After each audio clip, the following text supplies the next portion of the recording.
So, Nintendo finally did it. They actually admitted they messed up. Well, sort of. Without saying a single word publicly, without a blog post, or even a tweet, Nintendo just silently rolled out an update that kinda sorta fixes one of the most hated decisions in Mario Kart World's short and already controversial lifespan. And if you've been keeping up with this game at all, you know exactly what I'm talking about. That horrendous random track update that basically gutted the entire online experience. But now that Nintendo has backtracked, at least partially, the question is it too little, too late? Let's break it all down.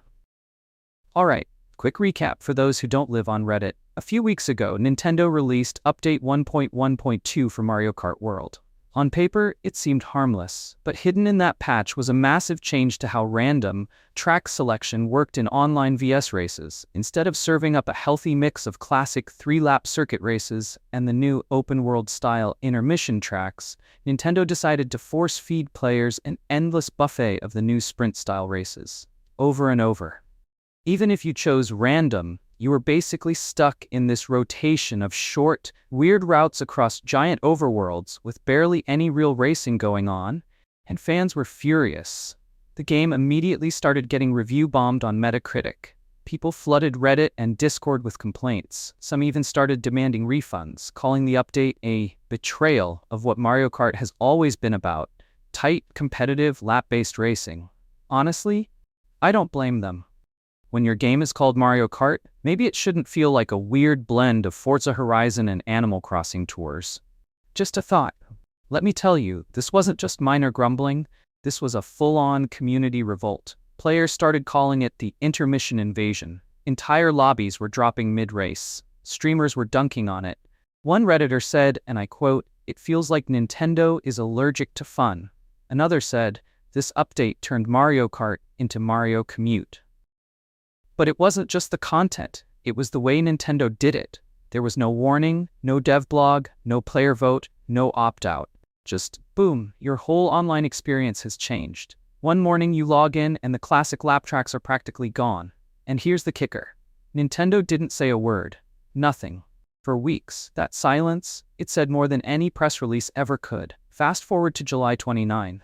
Out of nowhere, Nintendo drops Update 1.2.0.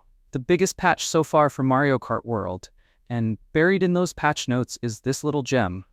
Adjusted the frequency of 3-lap circuit races appearing when selecting random in VS and wireless play. Boom, there it is. No apology, no explanation. Just a quiet rollback of the worst part of the update, and a subtle admission that maybe, just maybe, they went too far.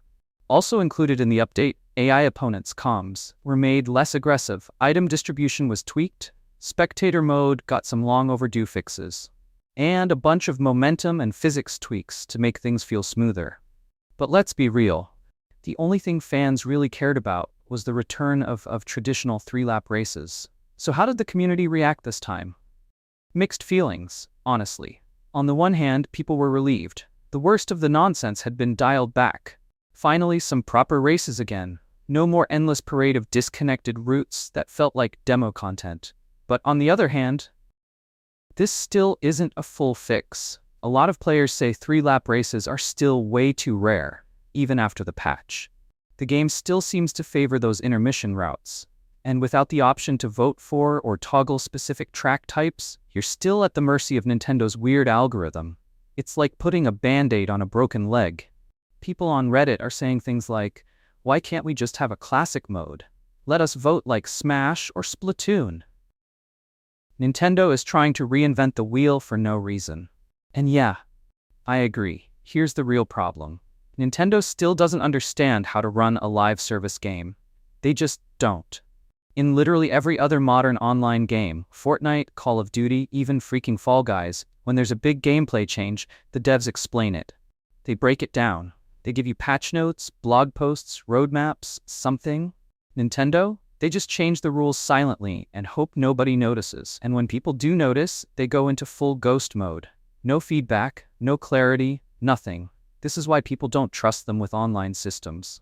And with Mario Kart World trying to be this always online, evolving multiplayer experience, they have to do better. So what happens now? Well, Nintendo clearly is listening. At least to a point. This update proves that.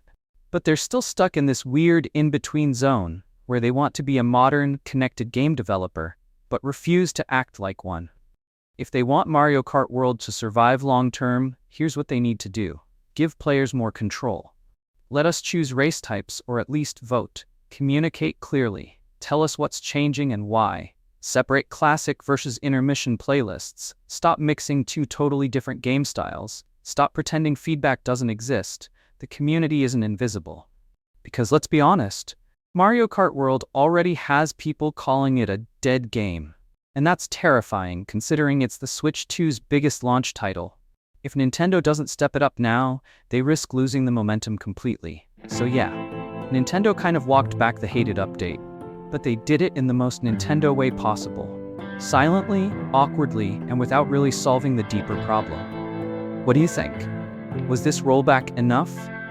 Or is Mario Kart World still on the wrong track? Let me know in the comments. And if you've been playing since day one, are you still having fun, or are you already burned out?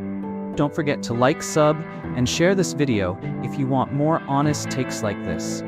And I'll see you in the next one.